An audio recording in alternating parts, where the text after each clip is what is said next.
Vous êtes sur la chaîne du développement. Bonsoir et bienvenue dans cette édition. La mer est l'étendue d'eau salée qui occupe la plus grande partie de la surface terrestre. Elle comprend les océans et recouvre 70% de la surface de la planète. C'est aussi une ressource économique incroyable. Au Cameroun, l'activité des creuseurs de sable a pris une allure fulgurante, un travail devenu dangereux pour plusieurs dizaines de personnes qui s'adonnent à ce métier. Vous suivrez quelques plongeurs camerounais dans ce journal. Et puis on s'intéresse à la relation de la belle-mère et de sa bru. Souvent, elle est tendue. Qu'est-ce qui peut être à la base de cette rivalité? Comment améliorer la relation entre la belle-mère et la bru? Restez avec nous pour le découvrir. La mer occupe la plus grande partie de la surface terrestre. La mondialisation des économies repose sur la libre circulation des flux maritimes. C'est par la mer que transitent 90% des marchandises échangées dans le monde. Aussi, 30% des hydrocarbures consommés dans le monde proviennent-ils de la mer. C'est un véritable enjeu de trafic maritime et de navigation. Cependant, au-delà du rôle qu'elle joue, la mer est essentielle pour la croissance économique de toute nation. Josué Daniel Sosa nous édifie un peu plus à travers ce reportage. Son importance pour le développement de l'écosystème n'est pas toujours perceptible.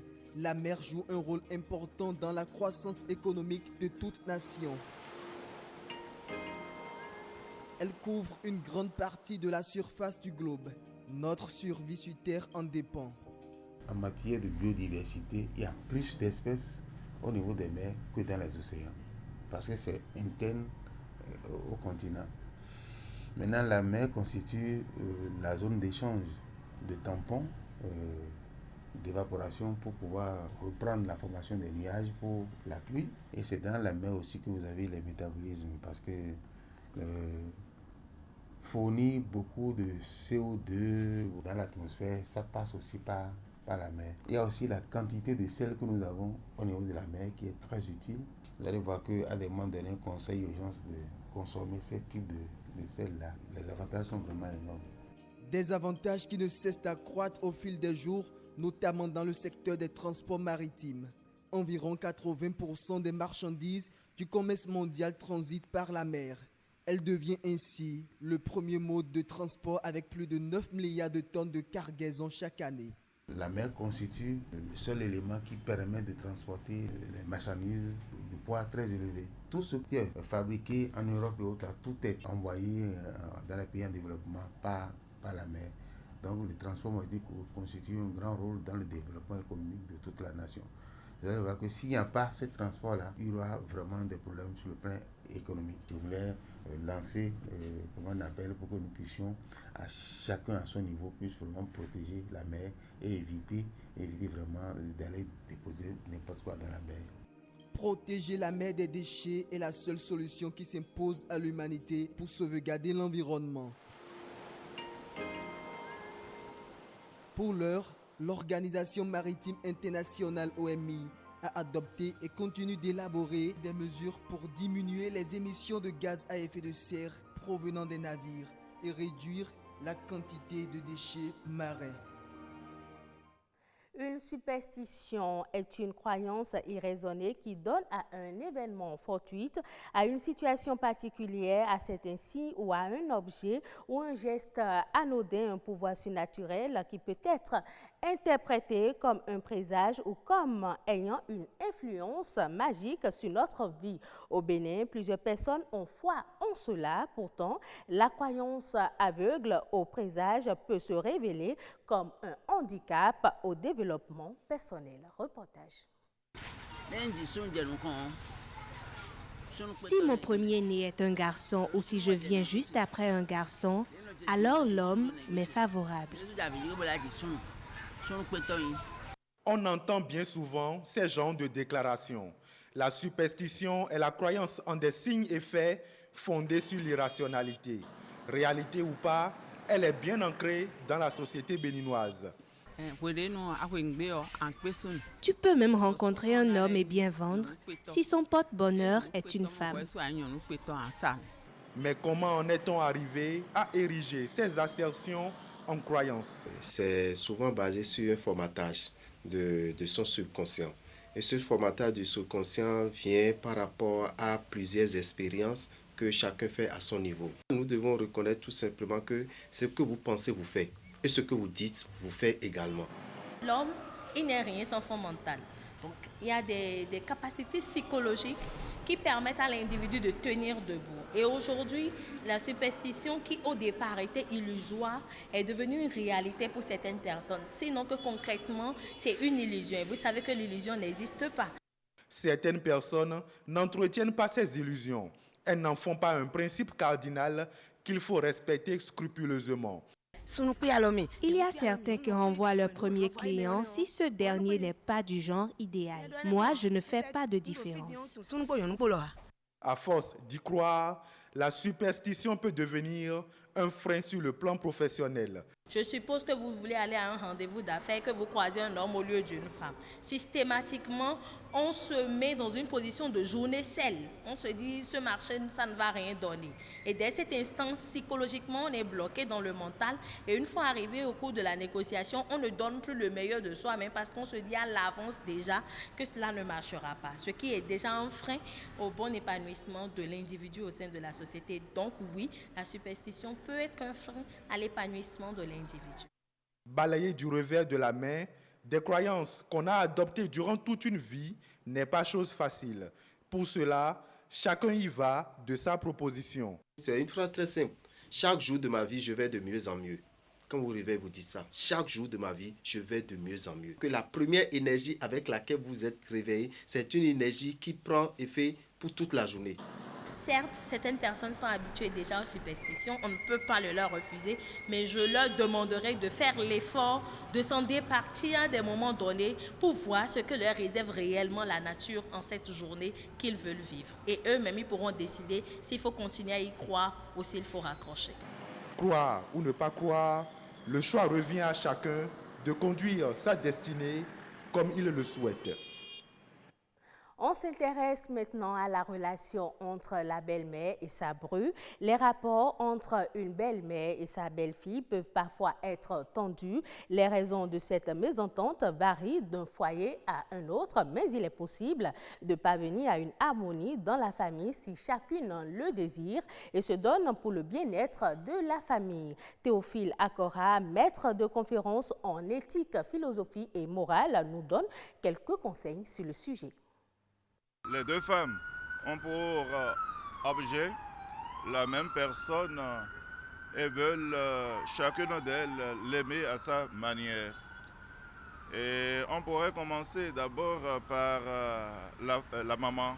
La maman a porté son enfant, elle lui a donné naissance. Elle a fait tous les sacrifices pour que cet enfant puisse devenir ce qu'il est. Et du jour au lendemain, on le ravit. Parce qu'il va justement au mariage. Ce n'est pas parce qu'il va au mariage que la mère va le laisser dans les mains de la femme qu'il a épousée. La mère continuera à lui vouloir du bien et en voulant du bien, il s'immisce dans la vie de cet homme au grand mécontentement de la femme ou bien de l'époux. Normalement, la bru doit mettre en place tout un dispositif de délicatesse pour mettre la maman de son époux à l'aise, donc sa belle-mère à l'aise. Lui demander des conseils, et la visiter. Et c'est parce que souvent, elle ne la visite pas, c'est parce que souvent, la belle-mère a l'impression que tout le sacrifice qu'elle a fait est parti en fumée, que la belle-mère va à la recherche de son homme et des avantages qu'elle peut avoir de son fils. Donc, si la bru aime vraiment son mari, elle doit pouvoir aimer sa belle-mère par amour pour son mari, quoi qu'en soit ce que la belle-mère est. Pour ce qui concerne la belle-mère, je dois dire que l'interférence est toujours bienvenue quand on veut le bien du couple. Mais elle doit savoir poser des limites, sauvegarder certaines limites. Le couple est une réalité à soi. Elle ne peut pas tout le temps s'immiscer dans la vie du couple pour donner des ordres à réaliser. Non, elle conseille. Et si bien des fois ces conseils ne sont pas pris en compte, qu'elle soit patiente. Quand la famille va bien, la société aussi va bien. Quand on ne la sauvegarde pas, les problèmes peuvent naître. Et quel est le problème essentiel? Quand il s'agit de l'interférence, c'est que la vie conjugale bat de l'aile. Et on peut arriver jusqu'à la séparation et au divorce. Au Cameroun, sur le fleuve Sanaga, les creuseurs de sable munis de seaux plongent dans les profondeurs pour y extraire du sable et le revendre. Un travail dangereux qui a déjà coûté la vie à plusieurs dizaines de plongeurs qui n'ont pas le choix de leur métier. Au Cameroun, le chômage est à plus de 30%. Un reportage du JT Afrique de France 24. Sur le plus long fleuve du Cameroun, des embarcations voguant à contre-courant. Parmi elles, celle de Prosper et de ses compagnons creuseurs de sable. Dans ces eaux troubles de la Sanaga, ce trentenaire multiplie les plongées en apnée à 3 mètres de profondeur. Quand on plonge, on doit remplir le seau. Il faut à 16 hommes près de 400 seaux et autant de plongées pour remplir une barge. Un travail de forçat. Ici, chaque plongeon est un risque de noyade. Des dizaines de plongeurs ont d'ailleurs déjà disparu dans le lit du fleuve, parfois sous le regard de leurs collègues. Dernièrement, j'ai perdu un collègue. Il travaille à un niveau. J'ai constaté que les minutes qu'il gardait sont passées. J'ai crié, ses collègues sont venus. On a fait ressortir le corps. J'ai fait pratiquement un an sans toucher à l'eau. Mais faute d'avoir trouvé d'autres sources de revenus, Prosper a repris son métier de creuseur de sable. Un dangereux gagne-pain. Ce matin-là, il est venu sur le rivage vendre sa cargaison hebdomadaire. 20 tonnes à 60 000 francs CFA, à peine 100 €. Un maigre butin qu'il doit encore partager avec toute son équipe. Même si le voyage coûte 100 000, le prix, mais nous, ça ne se fait pas par rapport aux dépenses. Il y a les remonteurs, il y a les classeurs, il y a les déchargeurs, il y a les plongeurs. En fin de compte, ça va être un petit 9 000. 9 000 francs CFA, moins de 15 €. Le salaire de la peur pour Prosper, qui regagne la hutte lieutenant lieu de maison. À l'intérieur, sa compagne et ses enfants qui attendent chaque jour son retour avec appréhension. Moi, je ne suis pas fière quand il part là-bas. C'est un travail qui est difficile. Et souhaite l'eau va faire quelque chose d'autre, comme les travaux champêtres comme ça. Mais il n'a pas de capital pour se reconvertir dans l'agriculture. Alors, il entend continuer à risquer sa vie. Malgré la promesse faite à son défunt frère aîné, un autre creuseur de sable mort dans le fleuve. Je ne peux pas m'interniser sur le travail de sable. Le travail de sable, c'est quelque chose qui est que quand je pense, quand je viens encore de penser là, c'est comme si demain il ne peut même pas partir. Dans le lit de la Sanaga, ces tremplins morts du sable sont en majorité des jeunes peu qualifiés ou parfois des diplômés sans emploi. Au Cameroun, officiellement, plus de 30% de la jeunesse est au chômage. Et la sévère crise économique liée au Covid-19 a encore détruit des dizaines de milliers d'emplois. Ainsi prend fin cette édition que vous pouvez retrouver sur le site de l'ORTB, www.ortb.bj. Passez un agréable week-end en compagnie de nos programmes.